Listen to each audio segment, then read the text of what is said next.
नमस्कार दोस्तों, बहुत बहुत स्वागत है मोतिहारी स्टडी पॉइंट में। कल का टॉपर के हुए हम आपको बताएंगे। आज भी आप टॉपर बन सकते हैं, कैसे पढ़ना है बाद में बताएंगे, लेकिन आइए आज क्या पढ़ना है इसको देखते हैं। आज बिहार बोर्ड इंटर परीक्षा 2025 के लिए वीडियो देखेंगे, जो कि हिंदी का वीडियो देखेंगे।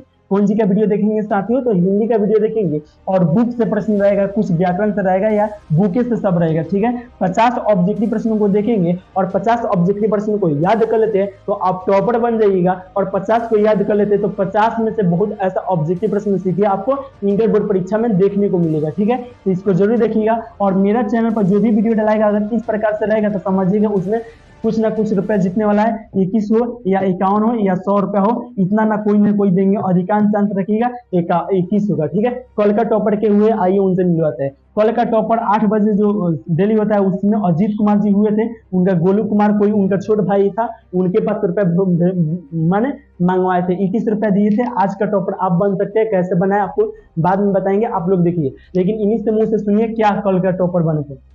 हेलो दोस्तों, मेरा नाम अजीत कुमार है। मैं बिहार से हूँ, नालंदा ज़िला का रहने वाला हूँ। मैं आज का टॉपर मैं बना हूँ। मैं मोतिहारी स्टडी पॉइंट से आज का लाइव क्लास में टॉपर आज का मैं हूँ। आप लोग भी जुड़ना चाहते हैं तो जुड़िए और इससे आप भी 21 रुपये प्राप्त कर सकते हैं।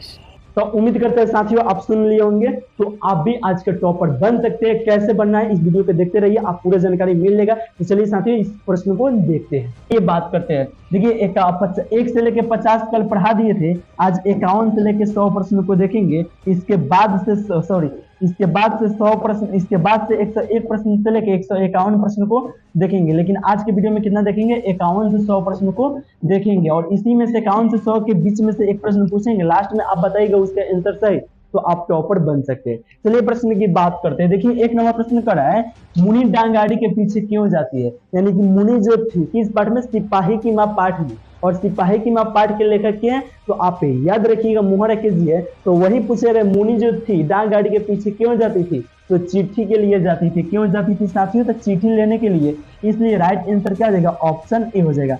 राइट आंसर क्या हो जाएगा? तो ऑप्शन ए हो जाएगा। राइट आंसर क्या हो जाएगा? ऑप्शन ए हो जाएगा। चलिए नेक्स्ट प्रश्न की बात करते हैं, यानी कि 2 नंबर प्रश्न को देखते हैं। या 52 नंबर प्रश्न करा है कि भगत सिंह की रचना निम्न में से कौन सी है? यानी कि इसमें से बताइए भगत सिंह की रचना निम्न में से कौन है? उसने कहा था पाठ के लेखक जो है वह क्या है? तो चंद्रशेखर शर्मा गुलेरी जी, ओ सदानीरा पाठ के लेखक जगदीश चंद्र माथुर जी, एक लेख और एक पत्र पाठ के लेखक भगत सिंह है। इसलिए राइट आंसर क्या हो जाएगा? ऑप्शन बी हो जाएगा। संपूर्ण गांधी पाठ के लेखक जो होगा और नागेश्वर जी होंगे। तो आप याद रखिएगा, यानी कि एक लेख और एक पत्र पाठ के लेखक है तो भगत सिंह है। और यही पूछा जा रहा है कि भगत सिंह की रचना निम्न में से कौन है? तो आप याद रखिएगा एक लेख और एक पत्र है, इसलिए राइट आंसर ऑप्शन बी हो जाएगा। आइए बात करते हैं 53 नंबर प्रश्न को। उसने कहा था कहानी कितने भागों में विभक्त है? आपसे अगर पूछेगा उसने कहा था कहानी कितने भागों में विभक्त है, तो आप कहिएगा 3 भाग नहीं कहिएगा। कितना भाग नहीं कहिएगा? 3 भाग नहीं कहिएगा, 5 भाग में विभक्त है। कितना भाग में विभक्त है? यहाँ पे देखिएगा 3 भाग आपको दे दिया है, 5 भाग में विभक्त है। उसने कहा था कहानी कितने भागों में विभक्त है? तो 5 भागों में।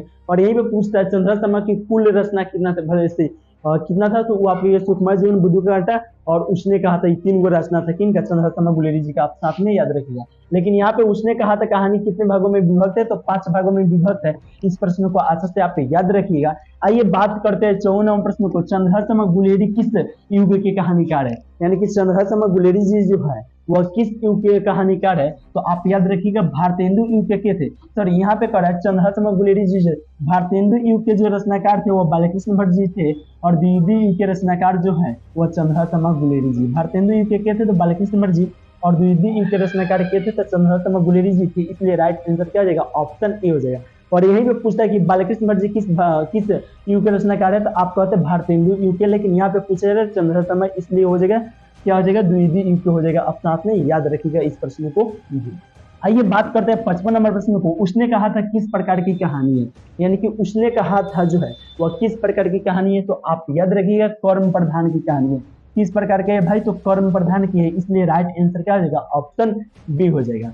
आइए बात करते हैं 56 नंबर प्रश्न को। सूबेदारनी ने अपने पति एवं पुत्र की रक्षा के लिए किससे कहा? यानी सूबेदारनी जो थी वो अपने पति एवं पुत्र की रक्षा के लिए किससे कहा? तो आप याद रखिएगा लाहना सिंह से कहे थे। किनसे कहे थे? तो लाहना सिंह से कहे थे। इसलिए ऑप्शन बाबू वाला बी राइट आंसर हो जाएगा। बात करते हैं 57 प्रश्न को। संपूर्ण क्रांति क्या है? यानी कि संपूर्ण गांधी पाठ के लेखक क्या है, आपसे प्रश्न पूछा जाएगा तो आप क्या बताइएगा। अभी इसके पहले बताया संपूर्ण गांधी पाठ के लेखक क्या है, आप लोग कमेंट कीजिए ध्यान है। देखते हैं सबसे पहले क्या कमेंट करते हैं। यस, कमेंट करते रहिए, एक्सपीरियंस बना रहेगा। और लास्ट में आपसे एक प्रश्न पूछेंगे, उस प्रश्न को आप आंसर दीजिएगा, पूरा फाड़ के अच्छे से बोलिएगा और वीडियो बना के भेजिएगा। आपको हम ग्रुप में भेजेंगे कि ये टॉपर हुआ है, तो आप मेरे पास उसी समय फोन कीजिएगा, ठीक है। संपूर्ण गांधी पाठ किया है तो आप याद रखिएगा, संपूर्ण गांधी पाठ जो है ना वो निबंध है। क्या भाई, तो निबंध है, सॉरी। संपूर्ण गांधी पाठ के लेखक है जयप्रकाश नारायण जी, और जयप्रकाश नारायण जी का एक भाषण है। क्या है साथियों, भाषण है, इसलिए राइट आंसर क्या हो जाएगा, ऑप्शन बी हो जाएगा। संपूर्ण गांधी पाठ किया है तो आप कहिएगा भाषण है, क्योंकि संपूर्ण गांधी पाठ के लेखक है तो अभी ने बताया संपूर्ण गांधी पाठ के लेखक जयप्रकाश नारायण जी है। आइए बात करते हैं 58वें प्रश्न को, संपूर्ण गांधी पाठ के रचनाकार कौन है। अब देखिए कितना महत्वपूर्ण प्रश्न है। संपूर्ण गांधी पाठ के रचनाकार के जयप्रकाश नारायण जी, इसलिए राइट आंसर ऑप्शन देगा दादी, ऑप्शन डी। आप लोग इसको देखते रहिएगा, देखिएगा तो आपको याद हो जाएगा। पर डे 100, देखिए 115 को हम बोले 115 आदमी को देंगे, लेकिन आज 6वें आदमी, आज 7वां आदमी टॉपर होंगे। देखेंगे कि टॉपर होते हैं। आप टॉपर हो के बोल के भेजिएगा, बात बोल रहे हैं तो अब फिर नहीं। अब कर रहे हैं संपूर्ण गांधी पाठ के कौन है, तो संपूर्ण गांधी पाठ के जयप्रकाश नारायण जी, इसको अच्छे से रखिएगा। आप डेली आके जो 8 बजे ना या लेट होगा तो 9 बजे, तो आपको समझिए हिंदी एक ऑब्जेक्टिव चाहे बुक को कुछ खरीदने का जरूरत पड़ेगा, सब हम आपको पढ़ा देंगे। और मेरा बुक लिखा हुआ है, उसमें समरी है, कुछ है उसमें ऑब्जेक्टिव, उसी में से सब ऑब्जेक्टिव लाते हैं। उसका मात्र 99 रुपया कॉस्ट लगता है, लेकिन कुछ दिन के लिए हम मात्र 49 रुपए देते हैं। अगर आप लेना चाहते हैं तो ले लीजिएगा, इसको पढ़ लेते हैं तो आपको हिंदी कहीं से कुछ नहीं पढ़ना पड़ेगा। आपको अच्छा लगेगा तो लीजिएगा, नहीं अच्छा लगेगा तो इसको गोली छोड़ दीजिएगा, ठीक है। आइए यहाँ पे बात करते हैं, अगर इसके बारे में बात करना होगा तो इस नंबर पर मैसेज करके बात कर लीजिएगा। यहाँ पे कह रहा है कि संपूर्ण क्या कर रहा है, जयप्रकाश नारायण को भारत की जनता किस नाम से याद करती है। यानी कि जयप्रकाश नारायण को भारत की जनता किस नाम से याद करती है, तो आप याद रखिए लोकनायक के नाम से याद करती है। यानी कि जयप्रकाश नारायण को भारत की जनता किस नाम से याद करती है, तो लोकनायक के नाम से याद करती है। इस प्रश्न को अच्छे से याद रखिएगा। बात करते हैं 60वें प्रश्न की, जयप्रकाश नारायण का जन्म कब हुआ था। यानी कि जयप्रकाश नारायण जी थे, उनका जन्म 11 अक्टूबर 1902 को हुआ था, या 8 अक्टूबर 1902 को हुआ था, या 11 सितंबर 1903 को हुआ था, या 18 अक्टूबर 1902 को हुआ था। तो आप याद रखिएगा 11 अक्टूबर 1902 को हुआ था। यानी कि जयप्रकाश नारायण जी का जन्म कब हुआ था, 11 अक्टूबर 1902 को हुआ था, इसलिए राइट आंसर ऑप्शन ए हो जाएगा। तो यह प्रश्न कर रहा है कि जयप्रकाश नारायण की पत्नी का नाम क्या था। यानी कि जयप्रकाश नारायण जी की पत्नी का नाम क्या था, तो आप याद रखिएगा प्रभावती देवी था।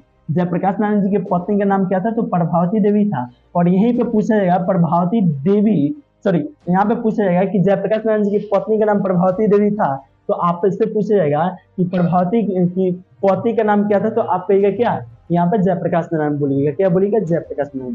सॉरी आपको आशा से नहीं समझ आएगा। देखिए हम क्या कौन सकते हैं, आपको कहना ये चाह रहा है कि प्रभावती देवी की पति का नाम क्या था, तो आप कहिएगा जयप्रकाश नारायण जी। इस प्रकार से अगर प्रश्न पूछेगा तो साथ में इसको याद रखिएगा। आइए बात करते हैं 62वें प्रश्न को, जयप्रकाश नारायण को भारत की रत्न, जयप्रकाश नारायण को भारत रत्न की उपाधि दी गई। यानी कि जयप्रकाश नारायण को भारत रत्न की उपाधि कब दिया गया था, तो आप याद रखिएगा 1998 में दिया गया था। कब दिया गया था साथियों, तो 1998 में दिया गया था, इसलिए राइट आंसर ऑप्शन बाबू वाला बी हो जाएगा। आइए बात करते हैं कितना नंबर प्रश्न को, तो 63 नंबर प्रश्न को, जयप्रकाश नारायण के बचपन का क्या नाम था। यानी कि जयप्रकाश नारायण जो थे उनका बचपन में नाम क्या था। मान लीजिए आप ही का नाम बचपन में कुछ और होगा, कुछ पापा रख दिए होंगे, कुछ मामा रख दिए होंगे, कुछ नाम इसी प्रकार से हो जाएगा। तो बचपन में कुछ और नाम था, अभी कुछ और नाम है, ठीक है। इसी प्रकार से पूछा रहा है कि जयप्रकाश नारायण के बचपन में नाम क्या था, तो आप याद रखिएगा बाउल था। इस प्रश्न को कई बार इस प्रश्न को पढ़ा दीजिए। आइए बात करते हैं 64 नंबर प्रश्न को, जयप्रकाश नारायण के अनुसार देश का भविष्य किसके हाथों में है। यानी कि जयप्रकाश नारायण जी के अनुसार देश का भविष्य किनके हाथों में है, तो आप याद रखिएगा नई पीढ़ी के हाथों में, नई पीढ़ी के हाथों में है, इसलिए राइट आंसर क्या हो जाएगा, ऑप्शन बी हो जाएगा। जयप्रकाश नारायण के अनुसार देश का भविष्य किसके हाथों में, तो नई पीढ़ी के हाथों में है। बात करते हैं 65 नंबर प्रश्न को, संपूर्ण क्रांति की शुरुआत कब हुई थी। 1974 में हुआ था। कब हुआ था? तो 1974 में। फाइनल कब हुआ था? पाटना में हुआ था। 5 जून 1974 को फाइनल हुआ था। लेकिन यहाँ पे पूछा गया है संपूर्ण क्रांति की शुरुआत कब हुआ था, यानी कि शुरू कब हुआ था, तो आप याद रखिएगा 1974 को हुआ था। इसलिए राइट आंसर क्या हो जाएगा? ऑप्शन ए हो जाएगा। संपूर्ण क्रांति की शुरुआत कब हुआ था? तो 1974 में हुआ था। इसलिए राइट आंसर ऑप्शन ए हो जाएगा। 66 नंबर प्रश्न करा है कि संपूर्ण क्रांति जयप्रकाश नारायण मद्रास में अपने किस मित्र के साथ रुके थे? तो ईश्वर अय्यर के साथ रुके थे। किस मित्र के साथ रुके थे साथियों? तो ईश्वर अय्यर के साथ रुके थे। इसलिए राइट आंसर ऑप्शन सी हो जाएगा। आइए बात करते हैं 67 नंबर प्रश्न को। जयप्रकाश नारायण को समाज सेवा के लिए किस पुरस्कार से सम्मानित किया गया था? यानी कि जयप्रकाश नारायण को समाज सेवा के लिए किस पुरस्कार से सम्मानित किया गया था? तो आप याद रखिएगा मैग्सेसे पुरस्कार से सम्मानित किया गया था। किस पुरस्कार से सम्मानित किया गया था? तो मैग्सेसे पुरस्कार से सम्मानित किया गया था। इसलिए राइट आंसर ऑप्शन सी हो जाएगा, चाची वाला ऑप्शन सी। आइए बात करते हैं 68 नंबर प्रश्न को। संपूर्ण क्रांति पार्टी में दिया गया भाषण किसका है? तो संपूर्ण क्रांति पार्टी में दिया गया भाषण किसका है? तो आप याद रखिएगा, ये साथियों बहुत महत्वपूर्ण प्रश्न है। क्या है? महत्वपूर्ण है। यही पूछा रहा है कि संपूर्ण क्रांति पार्टी में यहाँ पे दल होना चाहिए में किस भाषण में दिया गया भाषण किसका है? तो आप याद रखिएगा जयप्रकाश नारायण जी का। इसलिए राइट आंसर का आ जाएगा ऑप्शन ए हो जाएगा। राइट आंसर का आ जाएगा ऑप्शन ए हो जाएगा। आइए देखते हैं 69 नंबर प्रश्न को। जयप्रकाश नारायण के पिताजी का क्या नाम था? यानी कि जयप्रकाश नारायण जी के पिताजी का नाम क्या था? हर्षु दयाल था। इसलिए राइट आंसर क्या हो जाएगा? ऑप्शन बी हो जाएगा। जयप्रकाश नारायण के पिताजी का नाम क्या था? तो हर्षु दयाल था। इस प्रश्न को अच्छे से याद रखिएगा। बात करते हैं 70 नंबर प्रश्न को। दिनकर जी किस लिए प्रसिद्ध थे? यानी कि रामधारी सिंह दिनकर जी जो थे वह किस लिए प्रसिद्ध थे? साहित्य रचना के लिए प्रसिद्ध थे। तो यह साहित्य रचना के लिए प्रसिद्ध थे। इसलिए राइट आंसर क्या हो जाएगा? ऑप्शन ए हो जाएगा। यानी कि रामधारी सिंह दिनकर जी किस लिए प्रसिद्ध थे? तो साहित्य रचना के लिए प्रसिद्ध थे। इस प्रश्न को अच्छे से याद रखिएगा। और साथियों आप याद रखिएगा, इसी में से आपसे प्रश्न पूछेंगे लास्ट में आप टॉपर बनने के लिए, तो अभी प्रश्न को याद रखिएगा। उर्वशी किसकी रचना है? यानी कि उर्वशी यहाँ से पूछे रहे साथियों, क्या पूछे रहे? उर्वशी। उर्वशी किसकी रचना है? तो आप याद रखिएगा उर्वशी जो है वह रामधारी सिंह दिनकर जी की रचना है। उर्वशी भाई किनका रचना है? तो रामधारी सिंह दिनकर जी की रचना है। इसलिए राइट आंसर क्या हो जाएगा? ऑप्शन ए हो जाएगा। राइट आंसर क्या हो जाएगा? ऑप्शन ए हो जाएगा। बात करते हैं 72 नंबर प्रश्न को। दिनकर जी को निम्न में से कौन सा पुरस्कार दिया गया था? यहाँ पे साथियों पूछा है कि रामधारी सिंह दिनकर जी को निम्न में से कौन सा पुरस्कार दिया गया था? यानी कि इसमें से कौन सा पुरस्कार दिया गया था? ऑप्शन ए करा है पद्मश्री, तो यह नहीं दिया हुआ था। पद्म दिया हुआ था? नहीं। पद्म विभूषण दिया हुआ था? नहीं। पद भूषण दिया हुआ था। क्या दिया हुआ था? पद भूषण। यानी कि दिनकर जी को निम्न में से कौन सा पुरस्कार दिया गया था? तो पद भूषण दिया गया था। इसलिए राइट आंसर ऑप्शन बी हो जाएगा। राइट आंसर क्या हो जाएगा साथियों? ऑप्शन बी हो जाएगा। दिनकर जी को निम्न में से कौन सा पुरस्कार दिया गया था साथियों? तो पद भूषण का पुरस्कार दिया गया था। इसलिए राइट आंसर ऑप्शन बी हो जाएगा। बात करते हैं 73 नंबर प्रश्न को। जयप्रकाश नारायण ने किस साल छात्र आंदोलन का नेतृत्व किया? यानी कि जयप्रकाश नारायण ने किस साल छात्र आंदोलन का नेतृत्व किया? तो 1974 में किए थे। इसलिए राइट आंसर क्या हो जाएगा? ऑप्शन बी हो जाएगा। राइट आंसर क्या हो जाएगा साथियों? ऑप्शन बी हो जाएगा। आइए बात करते हैं 74 नंबर प्रश्न को। प्रजा सोशलिस्ट पार्टी का गठन कब हुआ? यानी कि प्रजा सोशलिस्ट पार्टी का गठन कब हुआ? 1952 में, 1949 में, 1947 में, 1962 में। तो आप याद रखिएगा 1952 में हुआ था। कब हुआ था साथियों? तो 1952 में हुआ था। इसलिए राइट आंसर क्या हो जाएगा? ऑप्शन ए हो जाएगा 1952 में। यानी कि पूछा गया था प्रजा सोशलिस्ट पार्टी का गठन कब हुआ था? तो 1952 में हुआ था। इस प्रश्न को अच्छे से याद रखिएगा। आइए बात करते हैं 75 नंबर प्रश्न को। किसे लोकनायक के नाम से जाना जाता है? यानी कि इसमें से किसे लोकनायक के नाम से जाना जाता है? तो जयप्रकाश नारायण जी को लोकनायक के नाम से जाना जाता है। जयप्रकाश नारायण जी को किस नाम से जाना जाता है? तो लोकनायक के नाम से जाना जाता है। आप इस प्रकार से भी याद रखिएगा। आइए बात करते हैं 76 नंबर प्रश्न को। गैंग्रीन इनमें से किससे संबंधित है? यानी कि गैंग्रीन इनमें से किससे संबंधित है? तो आप कहिएगा बीमारी से संबंधित है। किससे संबंधित है साथियों? तो बीमारी से संबंधित है। इसलिए राइट आंसर क्या हो जाएगा? ऑप्शन डी हो जाएगा। गैंग्रीन इनमें से किससे संबंधित है? तो बीमारी से संबंधित है। आइए बात करते हैं 77 नंबर प्रश्न को। जयप्रकाश नारायण को किसका यहाँ पे किसका दलाल कहा गया? इसके ऊपर इस प्रकार से रहना चाहिए। यानी कि जयप्रकाश नारायण जी को किसका दलाल कहा गया था? तो अमेरिका का दलाल कहा गया था। जयप्रकाश नारायण जी को किसका दलाल कहा गया था साथियों? तो अमेरिका के दलाल कहा गया था। इसलिए राइट आंसर क्या हो जाएगा? दादी वाला ऑप्शन डी हो जाएगा। आइए बात करते हैं कितना नंबर प्रश्न को? 78 नंबर प्रश्न को। जयप्रकाश नारायण के स्वास्थ्य पर निगरानी रखने वाले डॉक्टर का नाम क्या था? तो डॉक्टर रहमान था। इसलिए राइट आंसर क्या हो जाएगा? ऑप्शन ए हो जाएगा। डॉक्टर रहमान था। आइए बात करते हैं कितने नंबर प्रश्न को, 79वां प्रश्न को। रोज शीर्षक कहानी में किसने पूछा तुम कुछ पढ़ती लिखती नहीं हो, तो लेखक ने पूछे थे। किसने पूछे थे, तो लेखक ने पूछे थे। रोज शीर्षक कहानी में किसने पूछा तुम कुछ पढ़ती लिखती नहीं हो, तो लेखक ने पूछे थे। इसलिए राइट आंसर ऑप्शन ए हो जाएगा। 80वां प्रश्न करा, फ्री प्रेस के मालिक कौन थे, तो फ्री प्रेस के मालिक सदानंद जी थे। फ्री प्रेस के मालिक क्या थे भाई, तो सदानंद जी थे। आपसे प्रश्न परीक्षा में पूछेगा कि फ्री प्रेस के मालिक क्या थे, तो आप कहिएगा सदानंद जी थे। इसलिए राइट आंसर ऑप्शन सी हो जाएगा, सदानंद जी। आइए बात करते हैं 81वां प्रश्न को। किसने कहा, अब यहाँ पे पूछ रहा है किसने कहा अभी न जाने कितने मीलों इस देश की जनता को जाना जाता है, तो आप याद रखिएगा किसने कहे थे, यानी कि किसने कहा अभी न जाने कितने मीलों इस देश की जनता को जाना जाता है, तो आप याद रखिएगा ये जो बोले थे वो जवाहरलाल नेहरू ने बोले थे। क्या बोले थे, जवाहरलाल नेहरू ने बोले थे। किसने कहा था अभी न जाने कितने मीलों इस देश की जनता को जाना जाता है, तो जवाहरलाल नेहरू ने बोले थे। इसलिए राइट आंसर ऑप्शन सी हो जाएगा। आइए बात करते हैं 82वां प्रश्न को। एक लेख और एक पत्र के रचनाकार कौन है, एक लेख और एक पत्र के रचनाकार की है, तो भगत सिंह है। एक लेख और एक पत्र के रचनाकार की है, तो भगत सिंह है। इसलिए राइट आंसर ऑप्शन ए हो जाएगा। आइए बात करते हैं साथियों 83वां प्रश्न को। आत्महत्या से घृणित अपराध है, आत्महत्या एक घृणित अपराध है, यह पूर्णतः कायरता का कार्य है। यह उक्ति किस शीर्षक पाठ से है, यानी कि यह जो उदाहरण लिया गया है वह किस पाठ से लिया गया है, तो आप याद रखिएगा एक लेख और एक पत्र पाठ से लिया गया था। किस पाठ से लिया गया था साथियों, एक लेख और एक पत्र पाठ से लिया गया था। आइए बात करते हैं 84वां प्रश्न को। जयप्रकाश नारायण जी मार्क्सवादी कब बने थे, जयप्रकाश नारायण जी मार्क्सवादी कब बने थे साथियों, तो आप याद रखिएगा 1924 में बने थे। जयप्रकाश नारायण जी मार्क्सवादी कब बने थे, तो 1924 में बने थे। इसलिए राइट आंसर ऑप्शन डी हो जाएगा।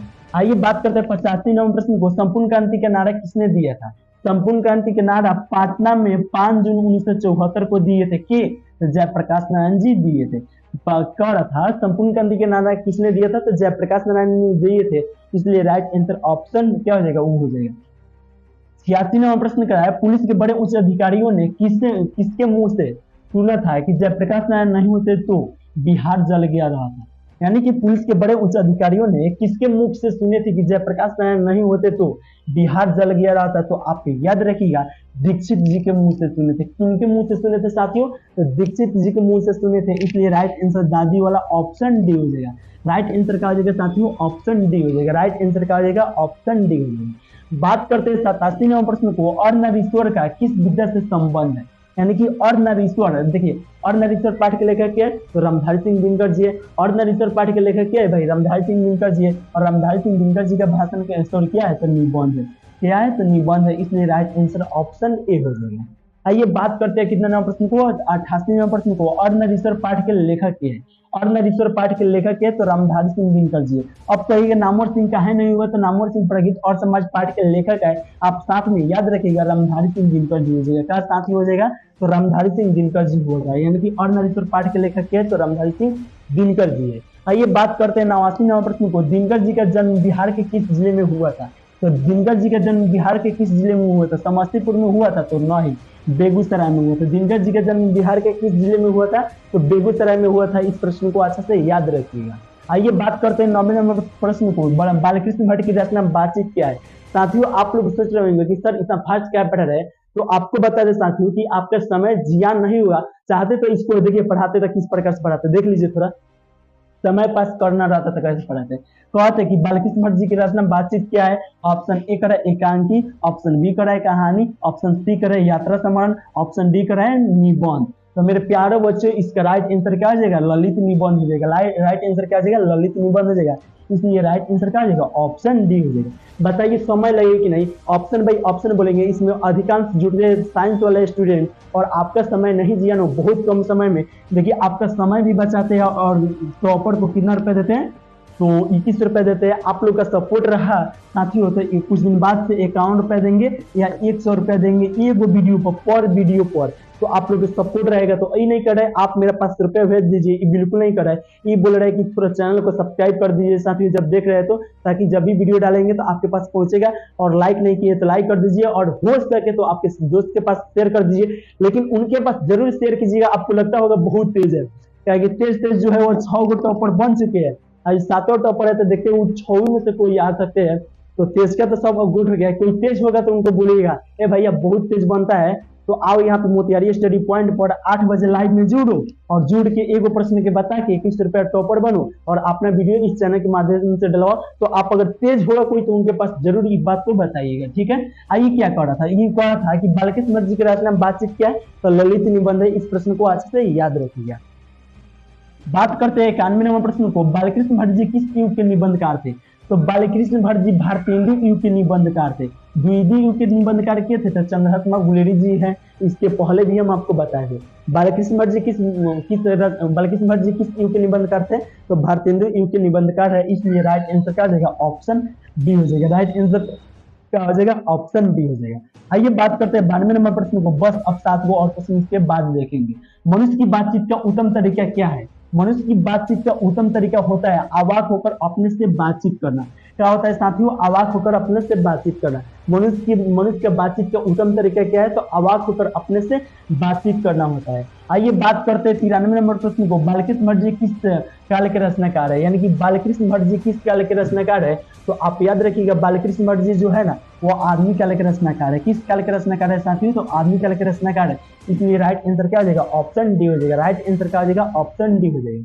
आइए बात करते हैं 94 नंबर प्रश्न को, बातचीत शीर्षक निबंध के निबंधकार कौन है, तो बातचीत शीर्षक निबंध के निबंधकार ऑप्शन ए करें जयप्रकाश नारायण जी होगा, नहीं होगा। क्या नहीं होगा, क्योंकि संपूर्ण क्रांति पाठ के लेखक है। मोहन राकेश जी क्या नहीं होगा, तो सिपाही की मां पाठ के लेखक है। नामवर सिंह का नहीं होगा, तो प्रगीत और समाज पाठ के लेखक है, ऑप्शन डी हो जाएगा। क्या है कि बालकृष्ण भट्ट जी बातचीत पाठ के लेखक है। आपसे पूछेगा बातचीत पाठ के लेखक के या बातचीत पाठ के रचनाकार की है, तो आप बताइएगा बालकृष्ण भट्ट जी है, इसलिए राइट आंसर क्या हो जाएगा, दादी वाला ऑप्शन डी हो जाएगा। आइए बात करते हैं 95 नंबर प्रश्न को, बालकृष्ण भट्ट ने किस पत्रिका का संपादन किया, बालकृष्ण भट्ट जी किस पत्रिका का संपादन किए थे, तो हिंदी प्रदीप का किए थे, इसलिए राइट आंसर क्या हो जाएगा, ऑप्शन सी हो जाएगा। बालकृष्ण भट्ट ने किस पत्रिका का संपादन किए थे, तो हिंदी प्रदीप का किए थे, इसलिए राइट आंसर ऑप्शन सी हो जाएगा। बहुत मेरे दोस्त मन साथियों रहते हैं जो कमेंट करते हैं कि सर आप थोड़ा एक क्लास प्लीज आप सुबह में भी ले लीजिए, तो आप लोग का सपोर्ट रहेगा तो कहिएगा, तो शाम को तो डेली 8 बजे क्लास लेवे करेंगे, लेकिन आप लोग कहिएगा कमेंट करके तो कुछ दिन के लिए सुबह भी क्लास ले लेंगे 5:30 से 5:30 से, तो आप लोग कहिएगा तो पर डे 5:30 में क्लास डाल लेंगे। लेकिन आप लोग कहिएगा तो और जे चाहते हैं क्लास चलाना इस नंबर पर मैसेज करके बता दीजिएगा। आइए 96 नंबर प्रश्न को देखते हैं, अगर कितना 5 भी स्टूडेंट कर देंगे मैसेज ना कि हाँ सर सुबह में क्लास चलाइए, तो जरूर चलाएंगे। 5 गो स्टूडेंट मेरे लिए पढ़ लेंगे तो वो बहुत हो जाएगा। बस किसके ना होने से सृष्टि गूंगी प्रतीत होती है, यानी कि किसके ना होने से सृष्टि गूंगी प्रतीत होती है। ऑप्शन देखिए क्या रहा है, ऑप्शन श्रवण शक्ति दे रहा है, वाक शक्ति दे रहा है, तो वाक शक्ति ना होने से सृष्टि गूंगी प्रतीत होती है, इसलिए राइट आंसर ऑप्शन बी हो जाएगा। यानी कि किसके ना होने से सृष्टि गूंगी प्रतीत होती है, तो वाक शक्ति के ना होने से सृष्टि गूंगी प्रतीत होती है, इसलिए राइट आंसर ऑप्शन बी हो जाएगा। आइए बात करते हैं कितने नंबर प्रश्न को, 97 नंबर प्रश्न को, कौन सा उपन्यास बालकृष्ण भट्ट द्वारा रचित है, यानी कि कौन सा इसमें उपन्यास जो है वह बालकृष्ण भट्ट जी के द्वारा रचित है, तो 100 अजान एक सूजन है। कौन सा उपन्यास बालकृष्ण भट्ट जी के द्वारा रचित है इसमें, तो 100 अजान एक सूजन है, इसलिए राइट आंसर क्या हो जाएगा, ऑप्शन सी हो जाएगा। आइए बात करते हैं कितना नंबर प्रश्न को, 98 नंबर प्रश्न को, सुरक्षा कहाँ हो सकती है, तो सुरक्षा घर के भीतर होती है, नहीं भाई। कोई कहेगा भाई घर के भीतर रहेंगे ना तो कौन सी झाड़ा उड़ा ना होगा, सुरक्षा रहेंगे, अरे बिल्कुल गलत सोचता है। यानी कि सुरक्षा कहाँ हो सकती है, अंधेरे में हो सकती है, नहीं पलायन होने में हो सकती है, नहीं चुनौती को झेलने में हो सकती है। कोई आपके सामने मुसीबत आता है उसको झेलिए, किसी भी हाल में उसको निपटाइए, उसी में सुरक्षा हो सकती है। कोई आप कुछ कर रहे हैं, कोई अगर अन्याय कर रहे हैं उसके साथ आप कोई आपके विरोध है उसके साथ आप क्या कीजिए, उनसे माने कोई मान लीजिए मेरे पास समस्या आ गया, उस समस्या के सामना कीजिए और लड़िए, उसी को बोलते हैं चुनौती को झेलना। यानी कि सुरक्षा कहाँ हो सकती है, तो चुनौती को झेलने में हो सकती है, इसलिए राइट आंसर क्या हो जाएगा, ऑप्शन डी हो जाएगा। बताइए अभी आप चुनौती को क्या झेल रहे हैं, अभी आपके पास एग्जाम देने का समय, तो एग्जाम देने से भागिएगा, यार आज नहीं पढ़ेंगे, कल नहीं पढ़ेंगे, परसों पढ़ेंगे, इस तरह करते करते आप भाग रहे उनसे, क्या कर रहे हैं, भाग रहे। एक दिन इतना दूर भाग जाइए कि अपने खत्म हो जाइए, तो भागिए मत, इससे लड़िए। आइए ना मेरे पास डेली आपको बोल रहा है ना 100 में 100 एग्जाम में लिख के आइएगा, कौन सी में, सिर्फ हिंदी में की बात कर रहे हैं। ऑब्जेक्टिव यहाँ पे डेली पढ़ लीजिएगा तो 100 गो पूछता है भाई, तो 100 गो में आप नहीं बनाइएगा तो 95 गो ऑब्जेक्टिव बना दीजिएगा, तो भाई 50 गो बनाना होगा, तो मान लीजिए 50 गो में 50 गो आप बना दीजिएगा। अब हुए सब्जेक्टिव के बाद, तो सब्जेक्टिव आपको चैप्टर बाई चैप्टर बहुत बढ़िया से बना दिए, और उसमें सब याद नहीं करना है, आपको VBI याद करना है। कौन कौन VBI उसमें पूरा बना दिए, मात्र कितना रुपए में, 49 रुपए में लिखिएगा तो ऑब्जेक्टिव सब्जेक्ट उसका हो जाएगा 49 रुपए। आपको हमको पेमेंट कर दीजिए, आपके पास भेजेंगे। यकीन मानिए कि आप कहीं से नहीं पढ़िएगा, अगर 50-100 में से एग्जाम में आप नहीं लिख आइएगा तो हमसे बोलिएगा। मात्र कितना रुपए में, 49 रुपए में। लेकिन कुछ दिन बाद 199 हो जाएगा। अगर आप अभी वीडियो देख रहे हैं तो चाहते हैं तो अभी ले लीजिए मात्र 49 रुपए में, या चाहते नहीं लेना है तो बिल्कुल मत लीजिए, इस बात को छोड़ दीजिए। आइए बात करते हैं 99 नंबर प्रश्न को। इसके बाद 100 नंबर प्रश्न पढ़ने के बाद उसके बाद आएगा जीतने वाला, यानी टॉपर आप बन जाइएगा, उसका वीडियो आएगा, ठीक है, प्रश्न आएगा। एडिशन के अनुसार असल बातचीत कितने लोगों के बीच हो सकती है भाई, तो 2 लोगों के बीच हो सकती है। 2 लोगों के बीच किसके अनुसार असल बातचीत हो सकती है, तो एडिशन के अनुसार असल बातचीत हो सकती है। यानी कि एडिशन के अनुसार असल बातचीत कितने लोगों के बीच हो सकती है, तो 2 लोगों के बीच हो सकती है। इस प्रश्न को अच्छे से याद रखिएगा, बस आप टॉपर बनिएगा, अभी बनिएगा, बताते हैं कैसे बनिएगा, लेकिन इस प्रश्न को आंसर पहले जान लीजिए। बालकृष्ण भट्ट जी का जन्म हुआ था, बालकृष्ण भट्ट जी का जन्म हुआ था 23 जून 1884 को हुआ था, तो नहीं हुआ था, 23 जून 1844 को हुआ था। यानी कि साथियों आपसे प्रश्न पूछेगा कि बालकृष्ण भट्ट जी का जन्म कब हुआ था, 23 जून 1844 को हुआ था, और मृत्यु कब हुआ था, आप लोग कमेंट करके बताइए, या कमेंट करना आप छोड़ दीजिए। जितना आपको बताया है, कितना बताया, 51 से लेकर 100 को प्रश्न बताया है, यानी कि कितना प्रश्न बता दिए, 50 को बताया। अब यही 50 को प्रश्नों में से अभी आपसे एक प्रश्न पूछेंगे, और उम्मीद करते हैं कि आप उसका आंसर जानिएगा। जीतिएगा कब आपको बता रहे हैं। मान लीजिए कमेंट कीजिए, लेकिन सबसे पहले कमेंट कीजिएगा तब जीतिएगा राइट आंसर। और यहाँ पे बात की है भाई कि सबसे पहले भी कमेंट कीजिएगा, तो आपको मालूम कैसे चलेगा भाई कि सबसे पहले कमेंट किए। इस पे एक महान लोग बैठा रहता है, अरे वो भाई आंसर यहाँ पे क्या ले, एक सेकंड में कमेंट करके स्क्रीनशॉट भेज देता है, क्षण भर नहीं 2 सेकंड में भेज देता है। एक के तो गौरव कुमार जी थे, अरे वो एक सेकंड में भेज देते, गलत है सही लेकिन भेज देते भाई। लेकिन आप लोग याद रखिएगा कि आप कमेंट कीजिएगा ना, तो मान लीजिए कुछ कीजिएगा, यहाँ पर रुक जाइए बता रहे, कमेंट कीजिएगा, इसमें कमेंटों में आप लेटो से तक कीजिएगा, 10 सेकंड बाद देखिएगा ना, तो आप कमेंट कीजिएगा तो आपका ऊपरे बताएगा, और आप स्क्रीनशॉट लेके भेजिएगा, कहिएगा सर कि हम टॉपर हुए, तो प्लीज आप टॉपर हुए रहिएगा तो आपको बिल्कुल देंगे। लेकिन आप नीचे हो यूं कमेंट कीजिएगा तो आपको सबसे ऊपर बताएगा, ये बात को लिख के रख लीजिए। तो आप ये मत करिएगा कि सर मेरा टॉपर हुए हमको नहीं दिए, जो टॉपर होते हैं दूसरा, अच्छा आप कहिएगा कि हम हुए, तो आप ही दूसरे के मोबाइल में जाके देखिएगा, जितना में होएगा उतना में हकीकत बताएगा। तो इस बात को आप इग्नोर कीजिएगा। अगर हमको नहीं देना रहता तो इस तरह का नहीं करते, हम देते। आपको यकीन नहीं है भाई, यकीन कीजिए भाई, ऊपर से पूरा रिकॉर्ड होता है, यानी कि भगवान सब देखते हैं। ऐसा बात नहीं है कि नहीं देते हैं। 5-6 गो टॉपर जो 6 गो हुआ था उनसे पूछ लीजिएगा देते हैं क्या, आप लोग देते हैं कि नहीं देते, आप लोग कमेंट कीजिए, देख लीजिए देते हैं। अब कमेंट नहीं किए तो छोड़ दीजिए। अब यहाँ पे बात सुनिए, क्या सुनिएगा, अब यहाँ पे सुना ही है कि आप टॉपर कैसे बनिएगा। पूरा कोई तैयार हो जाइए, मैसेज से सब कोई छोड़ दीजिए। आप टॉपर बनिएगा तो इस नंबर पर मैसेज करके भेजिएगा। पहले सुन लीजिए, टॉपर बनिएगा मैंने स्क्रीनशॉट कमेंट कर दीजिएगा, स्क्रीनशॉट लेके इस नंबर पर भेज दीजिएगा, और फिर यहाँ पे वीडियो आके देखिएगा या नहीं देखिएगा, लेकिन मेरा बात सुन लीजिए। टॉपर बनिएगा यानी कि स्क्रीनशॉट जब भेज दीजिएगा, उसके बाद हम ग्रुप में डालेंगे कि टॉपर हुआ, आपके नाम लेके डालेंगे, तो आप उसी समय इस नंबर पर व्हाट्सएप से फोन कीजिएगा और कहिएगा सर हम ही टॉपर हुए, तो आपको बताएंगे। वीडियो बना के भेजिएगा, आप वीडियो बना के भेजिएगा, आवाज में भेजिएगा, पूरा जबरदस्ती बोल के, मैंने आंखों से जितना हो सके उतना अच्छे से बोल के भेजिएगा, ठीक है। और यहाँ पे इस वीडियो को हम लाते हैं, उस प्रश्न को लाते हैं, आपका समय ज्ञान नहीं किया जाए, उस प्रश्न को लाते हैं। अब हो सकता है अब कहेगा कोई 100 के बाद 101 लिखता है, अरे 101 नहीं होगा, यकीन कीजिए 101 नहीं होगा। हो सकता है तो 102 हो सकता है, 105 हो सकता है, 108 हो सकता है, या 109 हो सकता है, या कुछ भी हो सकता है। अपन जितना होगा उतना देख के आप अब आंसर दीजिएगा, A B C D।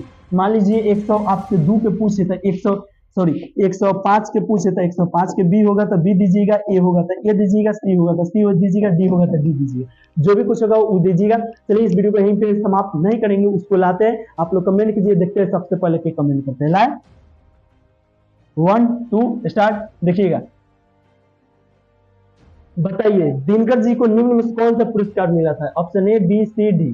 तो यहाँ पे 109 देखे, बहुत को कमेंट कर दिया हुआ, 109 देखे, A होगा तो A, ना तो B होगा तो B, ना तो C होगा तो C, ना तो D होगा तो D। तो आप डेली 8 बजे यहाँ पे जुड़िएगा, आपको टॉपर बनिएगा और आप भेज दिए होंगे तो कोई बात नहीं, आपका हम देखेंगे, आपका सबसे ऊपर होगा तो आपके पास मैसेज करेंगे और आप क्या कीजिएगा, आप वीडियो बना के भेजिएगा कल का टॉपर ई थे। तो चलिए साथियों, इस वीडियो को यहीं पे समाप्त करते हैं, फिर मिलते हैं नेक्स्ट वीडियो में। कल 8 बजे आप आके जरूर जुड़िएगा।